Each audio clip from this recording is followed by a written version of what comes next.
add another 10%. It's about what you have to spend on pro bono litigation. Well, think of his name. You know, his wife's been a state senator. Reed, Scott Reed. Okay. Begin a sentence. The impact of this, the true impact of this case, may not be evident for 10 years.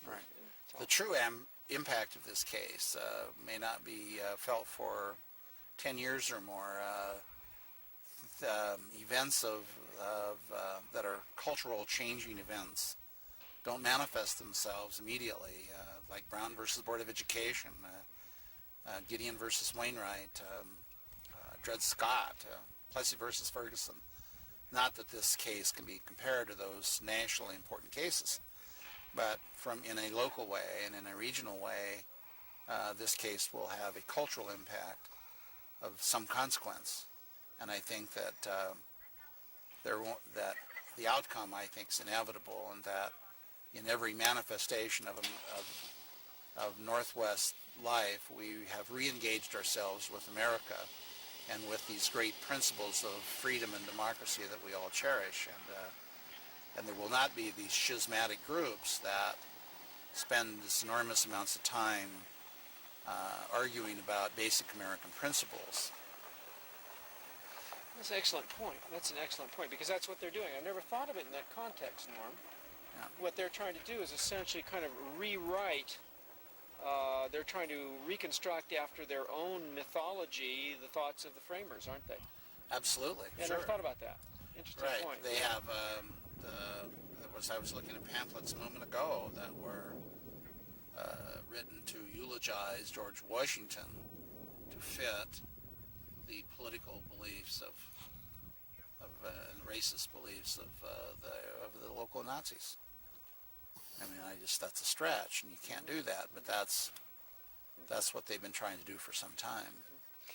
Do you think that the loss of this place is, would you say that this is an emotional loss to the entire Nazi movement nationwide, or is this just It is. Let's get a sentence because on it. many... Let's get a sense. I'm sorry to interrupt you. The loss of this headquarters here is, and then carry on. Right. The loss of this headquarters represents metaphorically and in reality a tremendous loss to the Nazi/Klan movement throughout the United States. The Klan sought political and cultural popularity. The Nazis have sought political and cultural popularity. And when they are confronted with visible evidence of their lack of support, of their lack of progress, and when they suffer financial loss, as they did in this case, they feel that. This is not what they want to have happen. They believe, and to this day they'll believe, and they'll die believing, that North Idaho is a uniquely racist community, and that somehow this judgment of their peers was somehow a contrived Jewish conspiracy. But in their hearts, that's what they'll argue publicly, but in their heart of hearts, they realize that this was a judgment against a belief system, and their callous indifference to this community, and their indeed hatred of this community, while they, at the same time as they seek acceptance, they also do things that are hateful towards their own community. So there's that built-in contradiction. But there's no doubt in my mind that the net effect of all this is a long-term and continuing loss. They did all their publications out of here, and it had a huge, elaborate, for-free place to publish all these virulent tracts that they sent throughout the United States and into the prisons and jails of America in an attempt to create like-minded people. And they've lost that. And that is not an arrogant statement, and it's a consensus between us all. And I don't want any of it to sound arrogant, but for the people who've been here and have suffered, and someone's lives have been threatened. Marshall Mann's a good example, you know. He's gone through tremendous harassment, and we all came to the same conclusion how to deal with it. And I'm being repetitious, but never, never be quiet. Never be unconcerned about hate. But never, never allow those participating in hate to determine your actions. Everything in life is that way. It's very important. I tell my students it's extremely difficult. But to allow others to control your behavior is so tempting. But it's essential that you don't do that. And so we think of those people that are so special here that have been at times criticized. I remember when we went and joined a march out here, some of good people from Seattle said, they're an inept group. They're cowards. And they're just totally ineffective. Shame on them. We'll come and take care of the problem. And I remember one of our attorneys, it wasn't Norm Gissel, it was another attorney, he laughed and said, Tony, that's so interesting after what some of your people have gone through. And they'll come and march for 2 or 3 hours, and they'll go back to Seattle and have a good time, and you'll be here to deal with the issues. Yesterday, I got a little passion in me when someone said about a human rights group that I was very much involved in helping start. And the leader of that said to a reporter yesterday,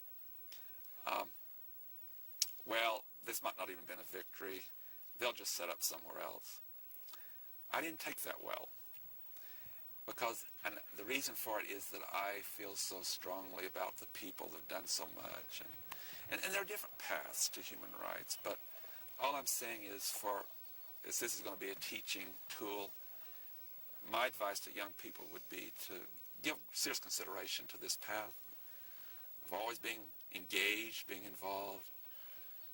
But it is our view that when you have a confrontation between human rights activists and hate messages, no one wins. A woman really verified my concept when she went to the first march, and she said, I got so angry, I just yelled and called them all kind of names and laughed, and I felt awful. And she said, I knew I won nothing. And she said, I'll never go back. But if you attend at the same time a great rally and you hear great music and you hear the real message of equality and freedom, you can go home feeling that you are energized and a better person. So you have to remain silent. And also you can use clever processes to turn darkness into light. And I think one of our great victories here was in 1998 when they marched, and on the first time they could march, we chose the counter movement called Lemons to Lemonade.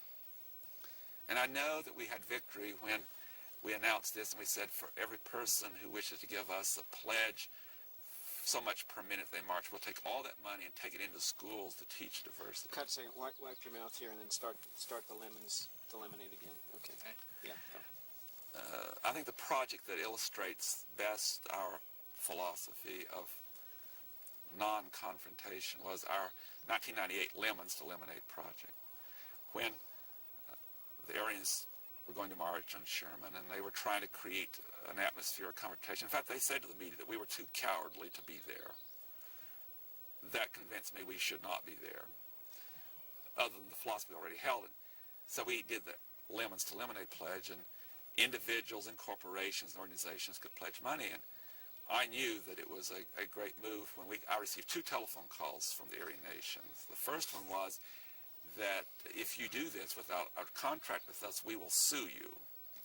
My response was, here's the telephone number of our attorney. We shall proceed ahead. And then a reporter called me, and the people here at the compound had said, well, there's a law in Idaho that you have to give us 50 cents of every dollar. And she called the Attorney General, and he quit laughing, saying, where did they get that idea? What those 2 calls told me is, see, it was a counter that was effective. It was not being silent, but it was not doing something on their territory under their agenda. We raised $35,000. And the message that went around America, I just happened to think of this at a press conference, and I did interviews all over the country, on radio in particular, and I said, it is clear there are 3 choices about our Lemons to Lemonade. The Aryan Nations can cancel their march. We make nothing. Number 2, they can march and run real fast and we'll make very little, or they can walk very slow and make lots of money for human rights. See what that message says? Yeah. You're checkmated. And you've done that, no violence, no direct confrontation. And I won't go on, but My most special moment was when a lady from Spokane wrote us a letter and said, I know how much, and she sent 4 dimes. That was the greatest letter. A Vista Corporation said, we'll give you $25 per minute of the march. And so whether you were wealthy or whether you had very little, everyone could participate. Everyone, they got the message. That's brilliant contact.